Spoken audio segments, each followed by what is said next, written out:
to the particular process, not confined to the truth of the one behind the various processes around us. That needs seeking. Merely by looking at things, you cannot get this idea. And so, the Upanishad says here, agrasno hisaha. It is very incomplete when you see it only in a particular manifestation, in a particular process, like seeing, like hearing. That one you see in a truncated form, isolated form, in a particular process. Therefore, it is not correct. You have not got the fullest understanding of it. Even dealing with what you call the bioenergy within the human system, one and the same energy is functioning in different forms, like seeing, touching, hearing, etc., etc., etc. So, we have to go from these differences to the unity. Then you will get the Krishna Vastu. Krishna means complete Vastu. Now it is incomplete. The Atman in its incomplete form, you get through the eye, get through the ear, get through the nose, etc., etc. What is the complete form of the Atman? Krishna. That such takes you beyond all these limitations of the senses. Says, agrasno hisaha. Prananeva prano nama bhavati. When it is functioning as prana, Atman is called prana. Then walk. When it is speaking, we call it speech. Atman is speech there. So also, Pashiti, Chakshuhu, Shunvan, say, ear. When you hear, Atman is that hearing. In this way, little, separate, tukra, understanding, we develop there. Shotram, manvano, manaha. Thinking, then we say mind. Mind appears to you as that Atman, because manvana, thinking is there. Therefore, he said, these are all separate processes of the one infinite one. We have to search for that one.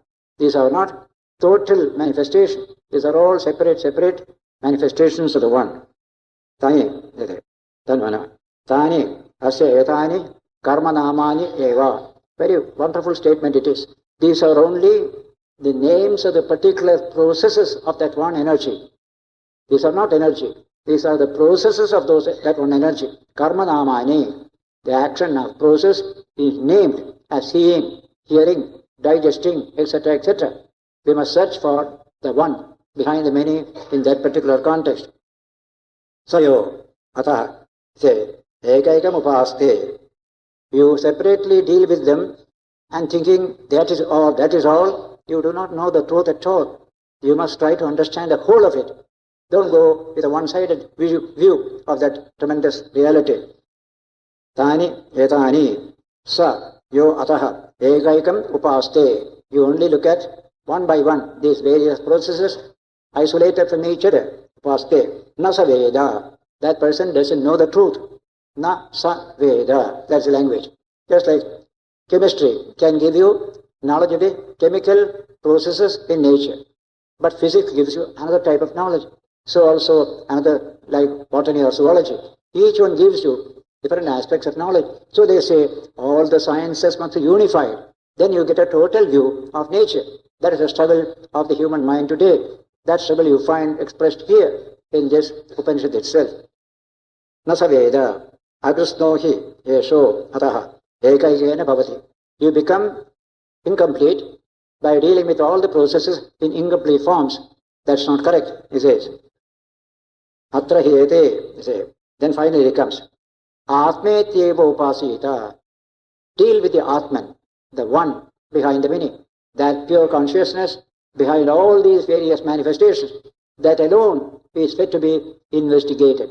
Even if you investigate the tukra forms, must be with a view to going beyond them to that one infinite Atman. That is the search of the human mind. Atmeti eva upasitavya.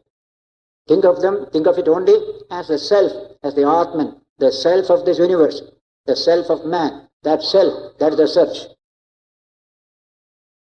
Atmetyeva upasita.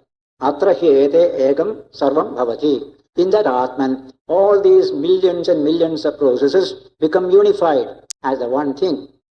As I said in astrophysics, all these variations in nature, they were all absolutely in a singular condition in the original beginning of creation. The word singularity is a technical term in astrophysics today. What was this universe just before evolution started? The state of singularity is the language used today. There's just one.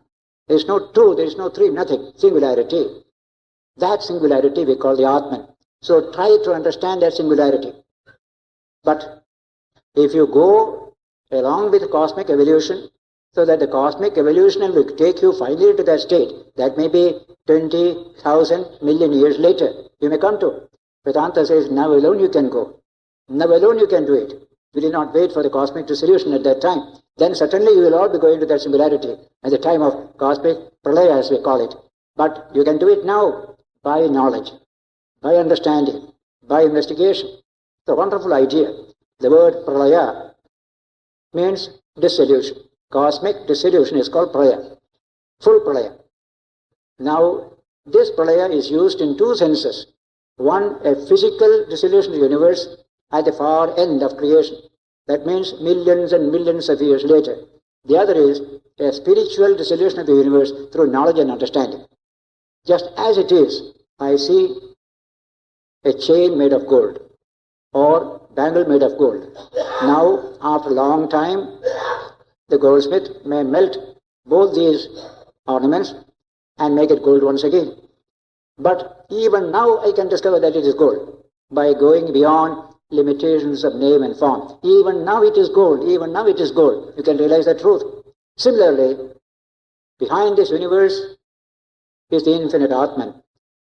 From that Atman came this variegated universe. We are conditioned by the variegated nature of the universe. We cannot see beyond it. That limitation must go.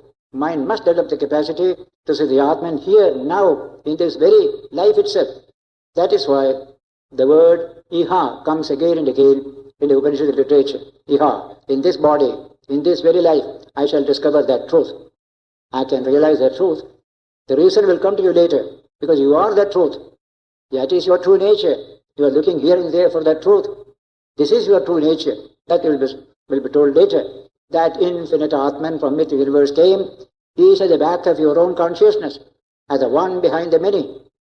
We did not turn our attention to it. We are charmed by the varieties around you, the name and form around you. Very good. Go ahead. Sometime a great thought will come to you. Let me go and see what is behind all these differences.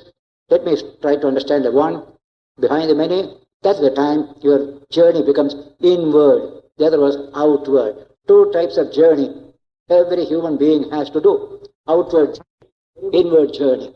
Outward journey is towards multiplicity. More and more multiplicity, often get caught up in them, and all the bondages come in life from that. Then comes a certain state of mind. No, I must go to see the one behind the many. Then comes an inward journey. There's a wonderful language used in the Upanishad. Inward journey.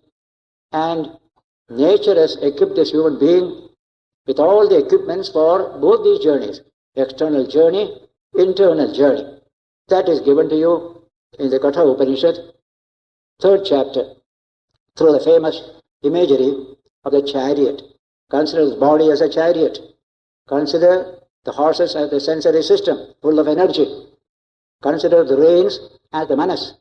Consider the charioteer, the driver, as the buddhi, and you are the master of the chariot.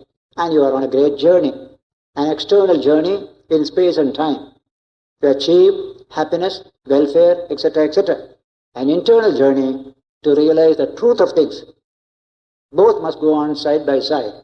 In the context of the external, you can also continue the internal journey. That's what the Upanishad said at the time, in the end. The last sloka in that series of 7 verses, 3rd chapter said, Vijnana sarathiryasto mana pragrahavan naraha sodhana paramapnoti tad vishno paramam padam. He or she who has Vijnana as the driver, as the charioteer, enlightened intelligence, the charioteer, strong horses, a strong chariot, a tough rein, that person will see the end of his journey in the realization of the Infinite One. Vishnu Paramam Padam. The Infinite One you will realize if you utilize all these equipments in a proper way. That's a beautiful expression in the message of the Upanishads, dealing with Katha Upanishad, 3rd chapter. I have spent a lot of time to expound this wonderful imagery, which has tremendous relevance to our everyday life. Name, fame, knowledge, money, everything you can gain when you are in the journey, provided you can discipline all these various equipments of the journey properly. A broken chariot cannot take you to the end of your journey. Half-fed horses cannot take you to the end of the journey. A very, very weak kind of reins with a one pull it snaps, that also will not take you. And a drunken driver cannot take you. We need to keep the mind steady and absolutely sane. Then only it becomes capable of taking you to that direction. In that lecture, in the message of the Upanishad, I have given still more details about the various aspects of this chariot imagery and its relevance to our everyday life, and not only for spiritual life. So he says here, in the Atman, all these variegated universe becomes one. That is the Atman. And therefore, tat etat padaniyam. That Atman should be sought after. Padaniyam is a very beautiful Sanskrit word. And he will explain it in the next line. You must search for it. Padaniyam. Search for the one. Search for the Atman behind this variegated universe. Tadetat padaniyam. But how do you search for it? It is an unknown thing, far away, beyond the sensory system. How can you do? It has left enough footprints on experience by tracing which you can discover that infinite one. The one has left footprints in the many. And so, tracing the footprints, you can come to the one. That's the language used here. Tadetat padaniyam. How? Sarvasya yad ayam atma. That one which is the self of all these variegated things of the universe. Sarvasya ya atma tasya yad ayam atma. He has left enough footprints in this universe of diversity. The one is not entirely beyond our ken. The one is there, but extremely subtle. It exists in everything here. So the language is so beautiful. The idea of a search, the idea of a struggle to get, that is essential. We cannot understand ordinary idea of religion, which has no place for search. You have a religion, you have a belief, go on like this, a static piety. Here it is not so. It involves a search. And if I quote the great astronomer, mathematician, late Eddington, who said, you cannot understand the spirit of true science or true religion unless you keep seeking in the forefront. You must seek it. Then only you get the science of religion. You must seek it, you get physical science. By merely being born in a religion, you don't get religion at all. No scientist is born in a science. Nobody is born in physics or in astronomy. He seeks it. She seeks it. Similarly, religion, we think being born in a religion, that is all, everything is okay. Not at all. By being born in a religion, you develop only a static piety. You don't get anything great out of it. A few do's and don'ts, that's all. But when you seek something, something great will come to you. Something great is waiting for you. And this body-mind complex cannot be used for a better purpose than to seek for truth. What is the truth about man? What is the truth about this universe? All these differences are here. So, first part of the search is scientific or physical scientific. Second search is entirely spiritual. That is the great combination. Physical science, science of spirituality. Ancient Vedanta, modern science. So complementary to each other. That's why there is no conflict between the two. Indian thought never conflicts with physical science. Even advanced scientific conclusions, we accept them. Some of them are frightening in the Western background. Modern evolution is a frightening concept in the West. To us it is our own teaching. We understood this teaching earlier. So science and Vedanta are so kin with each other. That's why there is so harmony between the two. In India, that will be a great achievement in the coming decades. Harmony between science, physical science, science of spirituality. Science physical, science non-physical. Both are science. One continues into the other. So he says, Sarvasya yad ayam atma tat padaniyam. What is the self of all in this world? That must be sought after. In religion you speak of God. Now I can't use the word God in that connection. God is understood in so many ways. Some bearded old man in the sky is the usual understanding of God. The bearded old man in the sky. We have no such conception in this wonderful literature. God is eternal self of the universe, self of man, self of all. There is no separate, extra cosmic God in Vedanta. Nowhere in the Indian tradition. Whereas in the West, it is all extra cosmic, outside the universe. Therefore, God becomes subject of supernaturalism. Supernatural. We have no supernaturalism in Indian thought. Our concept of nature is so wide. Everything is included in that concept of nature or Prakriti. Prakriti, which has two dimensions. Apara Prakriti, Para Prakriti. Physical universe is Apara Prakriti. Intelligence and consciousness is the Para Prakriti. Both together constitute nature according to Gita teaching. And so, we never have conflict between science and religion because we have no supernaturalism. Wherever there is supernaturalism, science cannot accept it. Everything is natural, they will say. We also say everything is natural. But nature has these two dimensions. You will understand it slowly. Up till now, a few scientists recognized it. Later on, more scientists will recognize this truth, that nature has two dimensions. One inert dimension called matter. The other is consciousness, which is your true nature. This must be understood. Apara Prakriti, Para Prakriti. Scientists like the Fred Hoyle have already started appreciating this idea. The intelligent universe, there is both intelligence and non-intelligence in the universe. What we call in our own philosophical language, as used by Ramanujacharya, Chit and Jada. Chit is consciousness, Jada is inert matter. Both together constitute the body of the divine, says Ramanujacharya. Chit, Jada Granthi. What is a human being? A combination, a mix-up of Chit and Jada. That is you and I. There is Jada within us. There is also Chit within us. In the universe also there is Chit and Jada. We have to discriminate. Then to understand what is truly Chit. That is my true nature. I am the Chit. That understanding will come. Chidananda Rupa Shivoham Shivoham. Shankaracharya sang that famous line. We are the Chidananda Sarupa. I am not a thing. I am the self. I am the knower. That kind of understanding. And the whole of science today is driving into the direction. Whatever strength they have in this field, wherever there is honest scientific search is there, they go in that direction, including modern psychotherapy and psychology in general, apart from the other physical sciences. That is the importance of this discovery by the sages, ages ago, of this profound truth of the one behind the many, that one of the nature of Sat Chit Ananda Swarupa, existence, knowledge and bliss. That is nature, that primordial reality. And you and I are really that. That is our true nature. The Upanishad will tell us later on. We shall, the last portion of this verse, one line is there. I just read it because it is so important. We shall take it up next Sunday. Anena hi edas sarvam veda yada havai padena anuvindet evam. By discovering the footprints of an animal, you know where from the animal has come, where it has gone. Similarly, seeing the footprints of the one in the many, you can discover the one, says this Upanishad.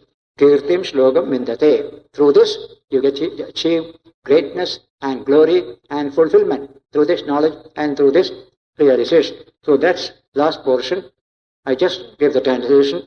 We shall deal with it a little more detailed next Sunday when we meet here. Purnamada Purnamidam Purnat Purnamudachyate Purnasya Purnamadaya Purnameva Vasishyate. Om Shanti Shanti Shanti. Hari Om Tat Sat. We shall be resuming our study of the Brihadaranyaka Upanishad, which was interrupted by the curfews in the town, and later on my tour to Puri, Bhubaneswar, Calcutta, Bokaro, Purulia and Delhi. I return on the 30th. And so many people may not be knowing that there will be this full study, the third lecture on the Brihadaranyaka Upanishad. Today, at the end of this study, there will be a 5 minutes program, and that too a very interesting program. We have the Sri Gujarati Seva Mandal. Friends have come here. They have collected about 3 lakhs for our rehabilitation program in Andhra Pradesh for the recent cyclone. That will be handed over to me for the missions rehabilitation work, and the friends, Sri Ramesh Parikh or Pramod Modi, one of them will come, hand over the money after a few words of speech. I will also speak a word or two at that time. That is one program at about 5 to 7 at the end of the discourse. We were discussing the wonderful passage in the Brihadaranyaka known as the verse number 147, 7th verse in chapter 4 of the first book. There we had studied the Indian approach, the problem of reality, one, unconscious inert matter, the other, the principle of consciousness, Achit and Chit in our language. And we were studying at the previous Sunday, the statement here in this 147 said, Atma eva iti upasita. Think of the Atman, the self, saying, Atra ete sarva ekam bhavanti. The whole universe becomes one in the Atman. That was the statement at that time. That is the infinite self of the world, from which everything has come. This Atman has to be sought after, said the verse, Tadetat padaniyam. Seek after the Atman. Imagine the whole world is the Atman. Then we are now part of the world, a product of the world. And we have to understand this Atman. How is it possible? I spoke last time that the ultimate reality of modern cosmology is not something that you can know. It is a mere assumption. This whole world was compressed into a small piece of matter, highly dense, and it exploded and became the universe. Now it has no consciousness. It's absolutely dull, dead matter. In the case of the Upanishad, that reality is of the nature of pure consciousness. It has no extension in space. Space is within it. No question of big or small. It can be big, it can be small, anything. Beyond space, beyond time, is that ultimate reality. Time and space comes only after the creation starts. This manifestation or evolution starts. So he said, this Atman can be realized, from whom the whole universe has come. How? He has left his footprints in this world, footprints in our own experience. That's the language. Padaniyam. I explained that word. Pada means foot. Just like the footprint of a cow. A cow has been lost. You don't know where to find it. You trace it by the footprints and you find up to that water level, it has gone there and is standing there. You can take it back again. Similarly, this Atman has left footprints in experience. It's a wonderful idea. So tracing the footprints, you can realize the Atman.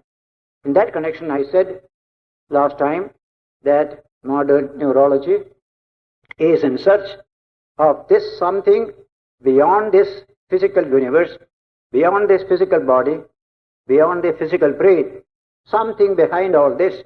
If that is successful, modern science also will come to that same position where the Upanishad came to, that from the Atman, the whole world has come.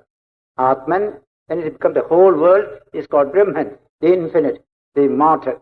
So in that connection, I told last time, I will share with you what modern neurology has to say on this question.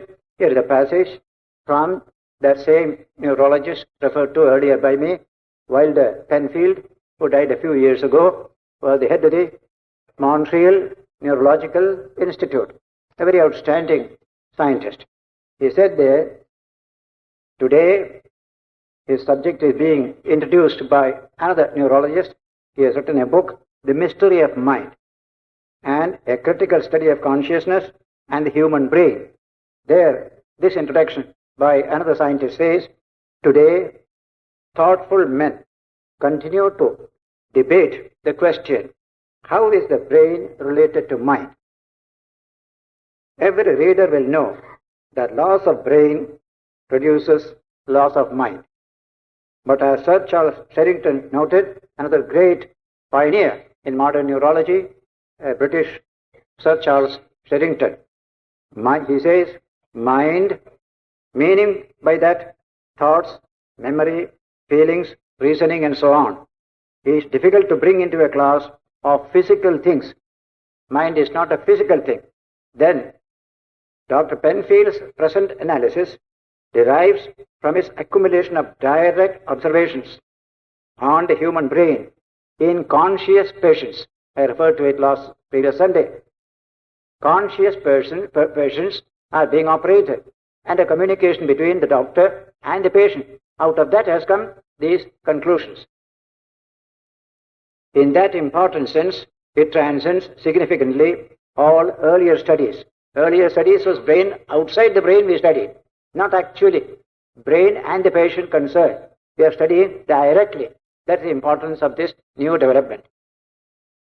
Either those of physiologists who argue from a basis of experimental animal findings, or of those of neurologists, psychologists, or psychiatrists, whose views were related to interpretations of the external motor and emotional behavior of patients with focal brain disorders. The whole thing was external until then.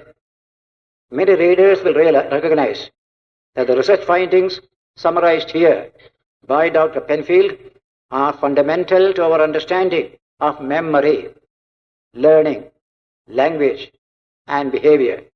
As one of his final conclusions, Dr. Penfield supports the proposition that there is something that characterizes mind as distinct from physical brain.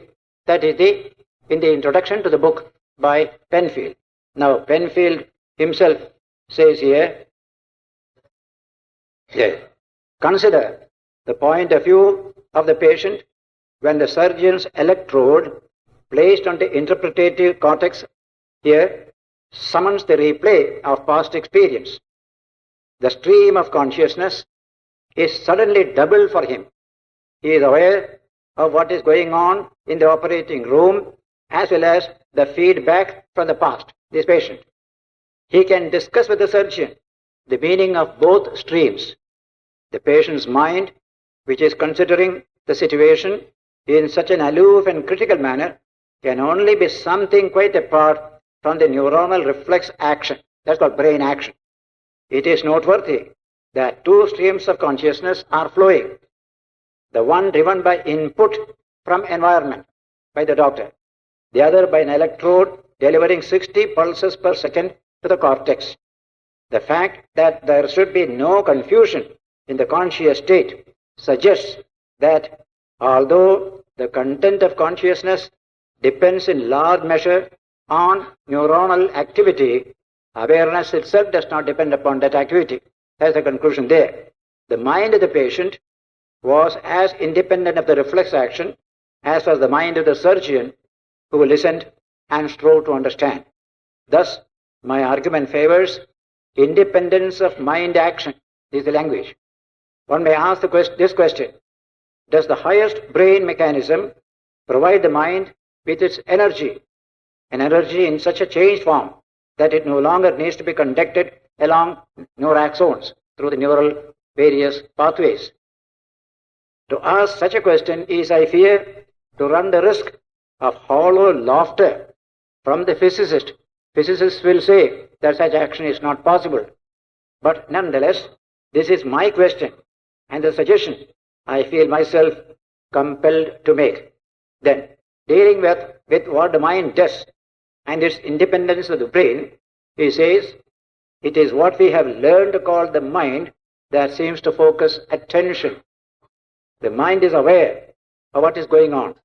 The mind reasons and makes new decisions. It understands. It acts as though endowed with an energy of its own. Not neuronal energy, but energy of its own. It looks like that. It can make decisions and put them into effect by calling upon various brain mechanisms. That means the brain becomes an instrument of something else.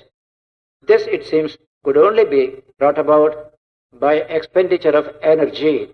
The mind has to spend energy. Where from does it get energy? During brain action, a neurophysiologist can surmise where the conduction of potentials is being carried out and its pattern. It is not so in the case of what we have come to call mind action. And yet, the mind seems to act independently of the brain in the same sense that a programmer acts independently of his computer, however much he may depend upon the action of that computer for certain purposes. Finally, for my own part, he says, after years of striving to explain the mind on the basis of brain action alone, I have come to the conclusion that it is simpler and far easier to be logical if one adopts the hypothesis that our being does consist of two fundamental elements, brain and the mind, achit and chit. Brain is achit, dull dead matter. Mind is chit, consciousness. If that is true, it could still be true that energy required comes to the mind during waking hours through the highest brain mechanism. Because it seems to me certain that it will always be quite impossible to explain the mind on the basis of neuronal action within the brain, and because it seems to me that the mind develops and matures independently throughout an individual's life as though it were a continuing element, and because a computer, which the brain is, must be programmed and operated by an agency capable of independent understanding, I am forced to choose the proposition that our being is to be explained on the basis of two fundamental elements. This, to my mind, offers the greatest likelihood of leading us to the final understanding toward which so many stalwart scientists are striving. Here is the conclusion. In this Brihadaranyaka Upanishad, you have the same definition of the mind. Thinking, feeling, action, all these things are part of the mind. That is a definition given in the Upanishad itself. So I just wanted to convey to you that what the Upanishads taught 3,000-4,000 years ago, that is being reconfirmed through more developed experimental techniques which nobody can deny later on. That is the importance of this kind of correlation. And remember what Vivekananda said in the Chicago Parliament of Religions, that the whole cosmos is not a creation but a manifestation. There was energy before, it manifests. That's what I told previous Sunday. From the undifferentiated to the differentiated state is called creation. There is no new matter. Everything is the same reality, but it manifests in this form. It was not known before. So this, Vivekananda said, we are happy.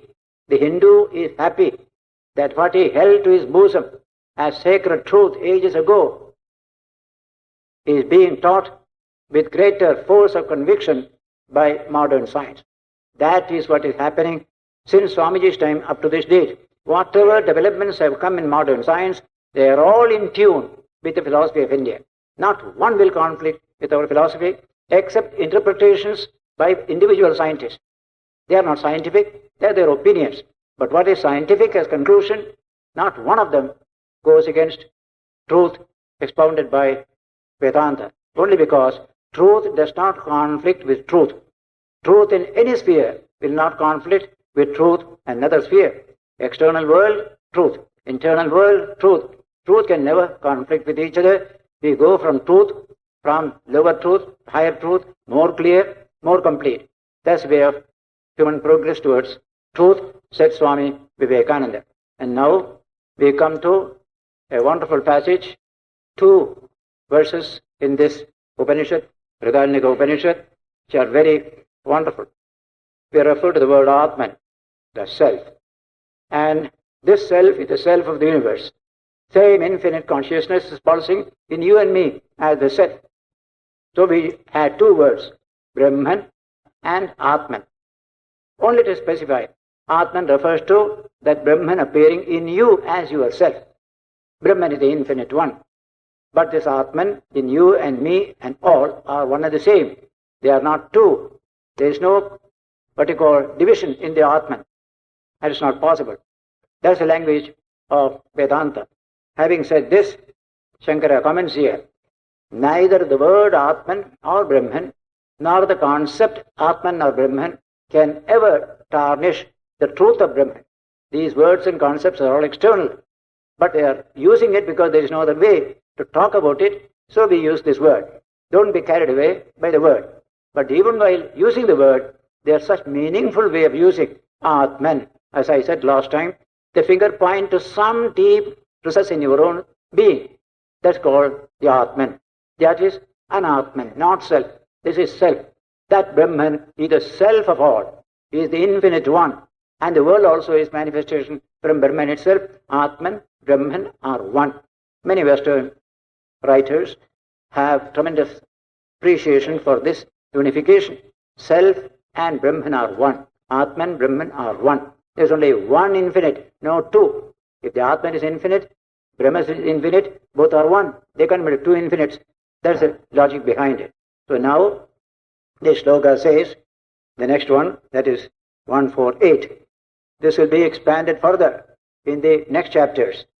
Tadetat preya. This Atman is the dearest. Tadetat preya. Preya means dear. The Atman is very dear. Say, how? Preyo vittat. More than wealth is the focus of love, attraction. We love wealth, but we love ourselves better than wealth, ourselves better than wealth. Preyo vittat, preyo anyasmat, sarvasmat, dearer than everything else. It is only a sample. Wealth is only a sample. Antarataram, it is the innermost of all. Innermost, antarataram. Yadayam atma, that is his Atman. It is the innermost of everything, of the world as well as this human being. Sayo anyam atmanam priyam bhuvanam. This idea, the Atman is the dearest, will be expounded later on in a beautiful passage in the same Upanishad. But we put this idea that the Atman is dearer to us than wealth, than other things, needs a little explanation. We think that wealth is more dear, many other things are dear, we think so. But in actual life, it is not. In critical situations, we know what to choose. If you are facing death, will you choose wealth or possession or yourself? Only yourself. This is what you could see during the crisis of the Second World War, when I saw thousands of refugees leaving Rangoon city, going towards India, carrying all the valuables with them. And on the way, on the roadside, you will find thrown here and there all the valuables, so that only their body came to this country, their self came to this country, not the possession. They were all left behind. There we could discover, yes, ultimately, tadetat preyaha vittat sarvasmat anyasmat. This is the dearest of the dear. If I am there, wealth will come. If I am not there, what can wealth do? It is only an object, and the owner, there is a owned. This knowledge, normally it doesn't function. That's why we misbehave in life. If it comes, always, we will never do wrong. Why should I kill somebody for a little wealth? Why should I kill myself for wealth? This kind of questions will come. So, if this knowledge is permanent, there will be no evil in this world. But it is not permanent. Only in critical times, it comes to us. Yes, I must save this body and the self within, and not things that are around me. But the fact is, this Atman, this self is dearer than everything else. That is the language which will be expanded further. Having said this, the Upanishad says, next, 149, next verse, Tadahuhu. So it is said, Tadahuhu. They say, Brahma Vidyaya Sarvam Bhavishyantaha Manushya Manyante. People consider that through Brahma Vidya you can become the all. That's the language. Sarvam Bhavishyantaha. Everything in the world has come from Brahman. So knowledge of Brahman means knowledge of the all. That's the logic. So they say, this is only a statement which will be later on made clear in the subsequent verses. Kimo tad Brahma aved. I am asmat tasmat sarvam avadhi. What did that Brahman know by which he became the all? This is a simple question. What did Brahman know by which he became the all? Knowing Brahman, you become the all. If that is so, what did Brahman know by which you become the all? That is the question that is asked here, and then the answer will come. Next verse is the great answer. 1:4-10 is a very extraordinary verse. Some powerful ideas will come in that verse. It says here, Brahmava idamagra asid. This whole universe, idam, agre, in the beginning was all Brahman only. It's a wonderful language. Any cosmologist, any physicist can accept this proposition. This universe was Brahman at the beginning, before creation. Agre means the beginning, before the differentiation took place. That singularity state in the language of modern astronomy. Brahmava idamagra asid. Idam is a very, very special demonstrative pronoun in Sanskrit, meaning this manifested universe which you see as object of your observation. That is called idam. What was this idam? It was Brahman. We have gone, traced it to its own, back to its own nature. Finally we found it is Brahman. You see it different, but it was all Brahman in the beginning. That's called the many have come from the one. There's a great teaching of Vedanta. There's a great teaching of modern science. In the beginning, it is all one. In the middle, it is all many. In the end, again, it is all one. These propositions are common in Vedanta and modern science. And mind you, this philosophy is more than 4,000 years old. Brahmava idamagra asid tadatmanameva aved aham brahmasmiti. He says, the verse says, this Brahman understood itself as I am the self. I am the self. There is nothing else there. Only the self. Tad atmanameva aved. Aham brahmasmiti. I am Brahman. I am Brahman. What was the knowledge of Brahman? I am Brahman with the knowledge of Brahman. Because nothing else was there. What else could it know? Today we can say I am a table, I am a chair, I am a broomstick. All this we can say in our psychological disturbed condition. But at that time, only thing you could say is, if that background material of modern cosmology had known anything, it has the power of knowing. What it will know? I am the background material, you will say. That's called the knowledge of that primordial reality.